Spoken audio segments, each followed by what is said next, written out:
नमस्कार, आप देख रहे हैं टीवी 9 मध्य प्रदेश छत्तीसगढ़। मैं हूं प्रदीप सिंह। आज हमारे साथ छतरपुर के कुछ युवा हैं, उनसे बात करेंगे आने वाली सरकार से उन्हें क्या उम्मीद है, क्योंकि मध्य प्रदेश में 2023 का विधानसभा चुनाव हो चुका है। उनसे बात करेंगे युवाओं से कि इस बार उनको जो 2023 का विधानसभा चुनाव हो गया है, किन मुद्दों को देख कर उनने इस बार वोट दिया है और आने वाली सरकार से क्या उन्हें उम्मीद होगी।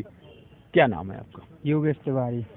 मैं MSc chemistry third Yogesh same का तिवारी, आप ये स्टूडेंट हूँ। बताइए कि आने वाली सरकार से किस तरह की आपकी उम्मीदें होंगी? आने वाली सरकार से निश्चित तौर पर उम्मीदें रहेंगी कि जो भी सरकार बने, चाहे वो भाजपा की बने या कांग्रेस की बने, निश्चित तौर पर जो हम लोगों ने डिसाइड किया था, जिसे मद्देनज़र रखते हुए हम लोगों ने वोट किया है कि बेरोजगारी एक सबसे बड़ा टॉपिक है। तो हमारी आशाएं हैं कि जो भी गवर्नमेंट बनेगी वो बेरोजगारी को सबसे फर्स्ट प्रायोरिटी पे रखेगी। और दूसरा है क्राइम, जो यहाँ पे देखते हैं एमपी में कि बलात्कार हों, चाहे जो भी घटनाएं हों, क्राइम में बहुत आगे है, तो उसे कम करेगी गवर्नमेंट। और किसानों के लिए निश्चित तौर पर काम करेगी, क्योंकि ये कृषि बाहुल्य क्षेत्र है, तो यहाँ पे गवर्नमेंट को किसानों के लिए काम करना चाहिए। और हम लोगों ने ये भी देखा है, क्योंकि इतनी बेरोजगारी है तो सब लोगों को गवर्नमेंट जॉब पॉसिबल नहीं है, तो हम लोगों की ये भी प्रायोरिटी है कि जो यहाँ पे एमपी में इन्वेस्टमेंट हो, ताकि जो गवर्नमेंट जॉब में नहीं जा पा रहे हैं तो ऐसे स्टूडेंट्स को भी रोजगार मिल सके। क्या नाम है? राम किंकर अवस्थी। किस तरह से नई सरकार से आपकी अलग उम्मीद है? हमारी यही उम्मीद रहेगी, फर्स्ट जो उन्होंने भैया ने, योगेश तिवारी जी ने कहा है कि जो एग्ज़ाम, जो बेरोजगारी है और जो पैटर्न है, एग्ज़ाम पैटर्न है, तो उसमें पारदर्शिता लाई जाए। अभी आप हाल ही के एग्ज़ाम देख सकते हैं, चाहे वो पटवारी हो या फिर शिक्षक भर्ती हो, उसमें कोई पारदर्शिता नहीं है। जिस प्रकार की धांधली देखने को मिल रही है वो अत्यंत निंदनीय है, और ये मैं मीडिया के समक्ष कह रहा हूँ, इसमें कोई डाउट नहीं हो, अत्यंत निंदनीय है। मैं खुद एस्पिरेंट रहा हूँ, पटवारी की परीक्षा दी है, 130 मार्क्स होने के बावजूद भी मैं पटवारी की जॉब से वंचित हूँ, तो वो अत्यंत निंदनीय है। और आप उसमें पारदर्शिता की बहुत ही आवश्यकता है और आपको एक पैटर्न अपनाना चाहिए। जो मेरा खुद का आइडियाज़ है कि एक परीक्षा कैलेंडर निर्धारित कर देना चाहिए। एमपी गवर्नमेंट को बेरोजगारी हटाने के लिए परीक्षा कैलेंडर निर्धारित करें कि आपके इस समय में ये परीक्षा होगी और प्रत्येक वर्ष होगी, उसी परीक्षा कैलेंडर के अकॉर्डिंग ही आप परीक्षाएं संपन्न करवाएं। एक पारदर्शिता हो, एक पारदर्शिता के तहत ये काम हो। और दूसरा मेरा यही विषय रहेगा कि जो इंफ्रास्ट्रक्चर पे जोर देना चाहिए। मध्य प्रदेश वाकई में अभी इंफ्रास्ट्रक्चर देखा जाए तो बहुत पिछड़ा हुआ राज्य है, इसमें कोई शंका नहीं। आप छतरपुर की बात कर लें, छतरपुर में ऐसा कोई बड़ा उद्योग नहीं है जहाँ पे 15 से 20 हज़ार मजदूर या युवा रोजगार प्राप्त कर रहे हों। तो ये बहुत ही बड़ा वीकनेस है आज के युग में, टेक्नोलॉजी के इस जमाने में हम इंफ्रास्ट्रक्चर से दूर हैं। इस पे जोर देना चाहिए, ये प्रथम प्राथमिकता होनी चाहिए। आपकी क्या उम्मीदें रही होंगी? मेरी उम्मीद मेन तौर पर ये होती है कि शिक्षा और स्वास्थ्य। पहले शिक्षा, जैसे अभी कई ऐसे स्कूल हैं जो अच्छे नहीं हैं, जो गांव में स्कूल होते हैं, तो उनके जैसे अभी कई लोग, आपने बहुत सारे वीडियोस देखे होंगे कि शिक्षा पर बात हो रही है, लेकिन ऐसा कोई भी हमें परिवर्तन नहीं देखने को मिला है शिक्षा के लिए। जैसे अभी हमारे कॉलेज की बात कर लें तो ये लगता नहीं कि यूनिवर्सिटी है, ना बीच बीच पानी की व्यवस्था कम हो जाती है। यहाँ बगल में गार्डन है, वो गार्डन भी कभी नहीं खुलता, उसमें एक्स्ट्रा घास जमी हुई है, उसे साफ करवाएं, वहाँ पर बच्चे बैठें पढ़ें, ये सब तो मेन शिक्षा के लिए मुद्दा है। आप किस गांव से आते हैं? मैं ईसानगर गहरवार गांव से आता हूं और बीएससी फर्स्ट ईयर है मेरी। क्या आप नई सरकार आएगी तो उससे क्या उम्मीदें होंगी? तो मेरी सर्वप्रथम उम्मीद सरकार से ये है कि वो शिक्षा, स्वास्थ्य और बेरोजगारी, जो जैसे अभी भैया ने बताया कि शिक्षा के क्षेत्र में जो विकास नहीं हो पा रहा है, जो रह गया है विकास, तो उसको विकास करवाना चाहिए।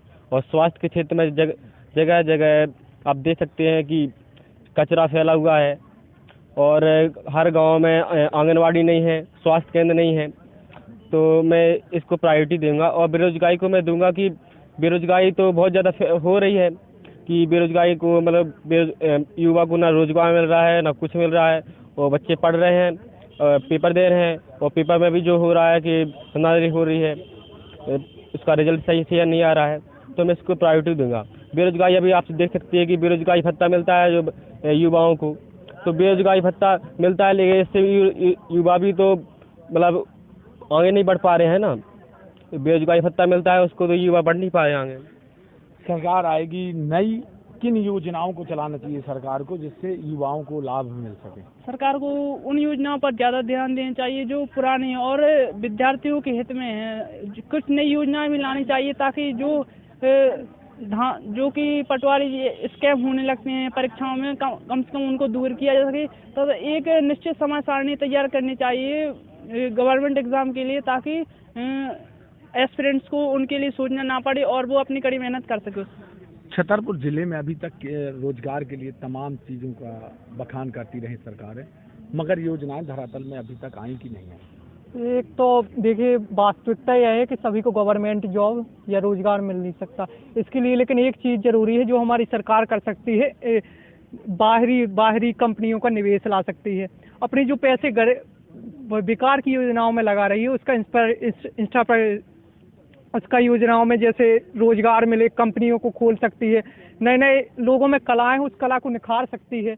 और लोगों में टैलेंट की कमी नहीं है, उस टैलेंट को निखारने की कमी है। उसके लिए कोई नियुक्त करके टैलेंट खोज सकती है। बहुत सी चीज़ें की जा सकती हैं, नई नई योजनाएं निकाली जा सकती हैं जो मतलब लोगों के हित में हो, जो उन्हें तोड़े न। जैसे 1,000 देकर आप उनके पैरों को तोड़ रहे हैं, एक तरीके से लंगड़ा कर रहे हैं।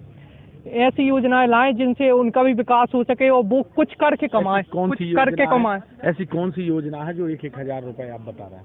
अब वो तो सभी को पता है, नाम नहीं लेना चाहूँगा, लेकिन ऐसी योजनाएं तोड़ रही हैं, कमर तोड़ रही हैं। ऐसी योजनाओं की जगह आप रोजगार परक योजनाएं लाएं। जैसे अभी हमारे साथ ये थे और इन्होंने बताया कि 1,000 रुपए से कमर तोड़ी जा रही है, ऐसी योजनाओं को नहीं चलाना चाहिए। देखिए, मैं तो यही कहना चाहूँगा कि अगर कहीं ना कहीं पैसा अगर महिलाओं को भी मिल रहा है, जैसे भैया का तात्पर्य यही था कि जो अभी नारी सम्मान के उसमें लाडली बहन की योजना चल रही है, 1,000 रुपये 1,350 रुपये भी आ रहे हैं वर्तमान में, 1,250 रुपये। तो इससे कहीं ना कहीं रोजगार ही है ये एक प्रकार से। महिलाओं को अगर घर की लक्ष्मी के पास, माताएं घर की लक्ष्मी मानी जाती हैं, अगर उनके पास पैसा आ रहा है तो कहीं ना कहीं घर के एक सुनिश्चित उपयोग में लग रहा होगा। उससे घर में कहीं ना कहीं आय या राशन या कुछ उसी से सामान खरीदा जा रहा होगा, बच्चों की शिक्षा के लिए दी जा रही होगी। वर्तमान की सरकार ऐसा नहीं है कि खराब है, वर्तमान की सरकार बहुत अच्छी है। आने वाली नई सरकार हमारे हिसाब से तो यही रहनी चाहिए जो वर्तमान है, क्योंकि ये देश हित में काम करती है।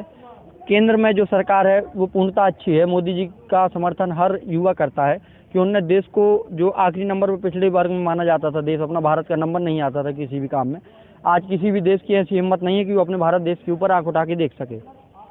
चाहे वो सैन्य बल की दृष्टि से हो, चाहे वो शिक्षा की दृष्टि से हो, हर चीज़ में देश अपना आगे आया है।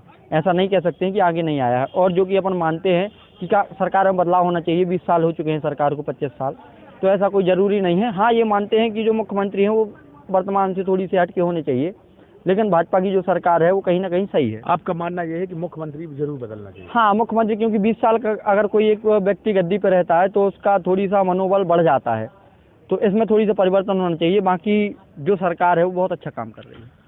अब जो नई सरकार आएगी, तो छतरपुर की बात करें, तमाम तरह की सरकारें रही तो सरकार अपने बखान करती है, तो इस बार क्या नया करना चाहिए जो भी सरकार है?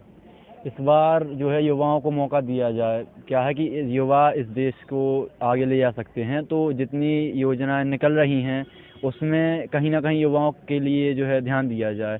क्या है कि अभी आप देख सकते हैं कि वर्तमान में युवा जो है जिस हिसाब से पढ़ाई कर रहे हैं उस हिसाब से उनको उनका अच्छे से पूर्ण उस रूप से फल नहीं मिल पा रहा है।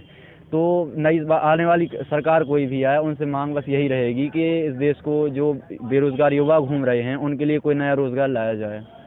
और क्या आपके हिसाब से होना चाहिए जिले में? बस जिले में यही बोला जाए कि मतलब जितने युवा हैं हर किसी, हाँ ये बात है। क्या है कि शिक्षा जो है इस देश के लिए शिक्षा बहुत ज़्यादा ज़रूरी है।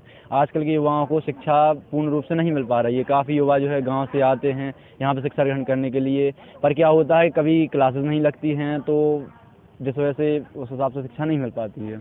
ये थे हमारे साथ छतरपुर जिले के युवा, उन्होंने अपनी अलग अलग प्रतिक्रिया दी और बताया। तो कहीं किसानों की बात के लेकर लोगों ने बताया किसानों के लिए ये योजनाएं, यानी कि योजनाएं चलाई जाए। लाडली जो बहना योजना चलाई जा रही है, नारी सम्मान योजना, उसका भी युवाओं ने जिक्र किया कि ये कोई युवा कहते हैं कि अच्छी योजना है, तो कोई युवा कहते हैं कि इससे 1,1250 देने से अच्छा है कि हर घर में युवाओं को नौकरी मिल जाए, रोजगार मिल जाए, उससे बेहतर होता। वहीं बात करें कि छतरपुर में युवाओं ने बताया कि बेरोजगारी ज़्यादा है, लोगों को, युवाओं को रोजगार मिलना जरूरी है।